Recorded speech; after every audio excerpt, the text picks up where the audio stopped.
La communication, le point de presse de ce matin va tourner autour du Congrès, comme vous le savez.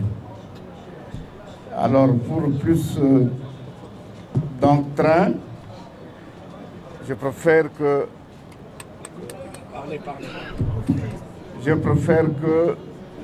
le conseiller juridique et politique de l'UNPC, Maître Jonas, puisse vous donner les détails. Maître. Merci, Monsieur le Président. Nous pensons communiquer aux amis de la presse qui suit.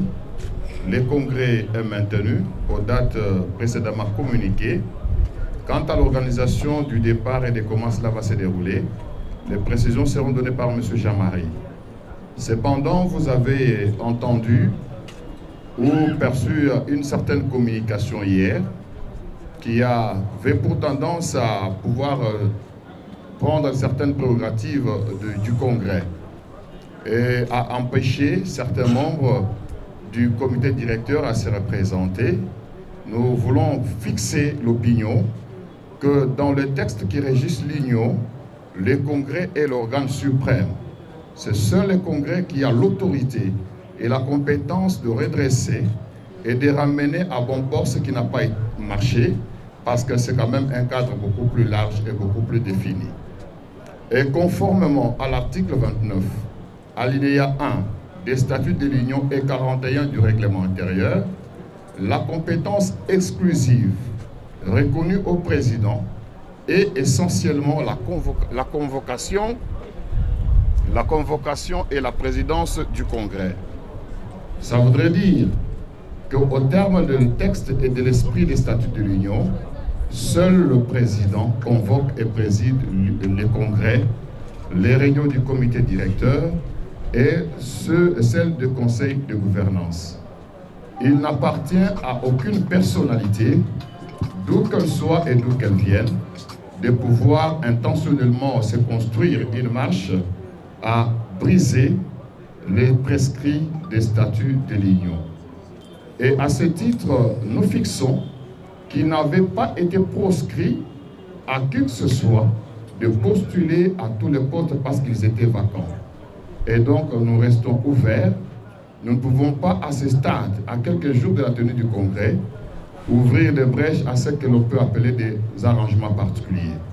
Dans ce pays, les gens ont pris goût aux arrangements particuliers au mépris des textes, et nous restons légalistes et aux côtés des textes. Rien ne change. En conclusion de cette communication, M. Kasonga Tchiloudé, président de l'UNPC, est candidat à sa propre succession. Je vous remercie.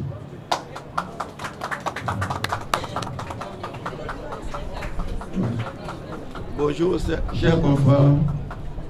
Je voulais juste vous donner le programme. Merci beaucoup, maître. La déclaration ou bien la communication du ministre intérieur n'engage que lui-même. Je vais tout simplement vous confirmer le programme. Je m'adresse particulièrement aux invités. Avant les 3, tous nos confrères des provinces seront ici présents.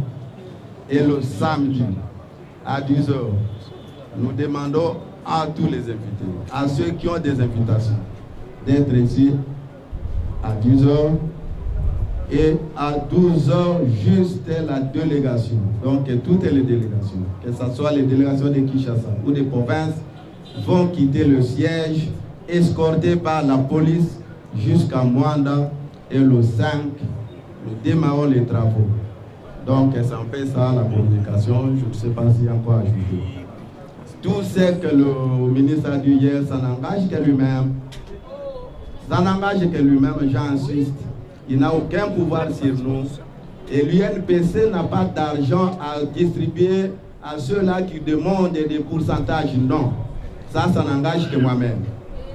Nous n'avons pas d'argent. Nous n'avons pas de 40% à donner au ministre. Ça, c'est Jean-Marie Bassa qui vous parle en tant qu'un membre du comité d'organisation. Donc, tout ce que vous voyez, c'est autour d'argent. Et le samedi, toutes les délégations, que ce soit celles de Kinshasa, que ce soit celles de l'intérieur, vont quitter Kinshasa à 12 h sous escorte policière. Merci beaucoup. 1. L'accord pour que le congrès puisse se tenir à partir du 5 à Mwanda. 2. Que le comité organisateur soit un comité UNPC, mais assisté des sages que nous allons désigner, qui soit, j'allais presque dire, qui représente un certain consensus. Et 3. Que ceux qui ont présidé aux destinées de l'UNPC jusqu'à présent et qui se font la guerre ne puissent pas se représenter afin de ramener la paix et permettre l'éclosion de nouvelles valeurs, peut-être journalistiques, qui seraient en même de conduire valablement cette institution.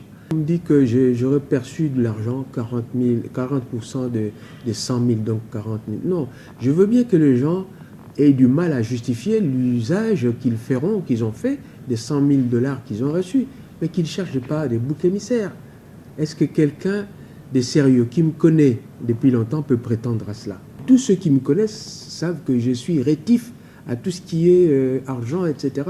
Je vis ma vie simplement. Je ne veux pas aller jusqu'en procès parce que ce serait malheureux pour eux. Ils ne sauront pas faire la preuve de cela.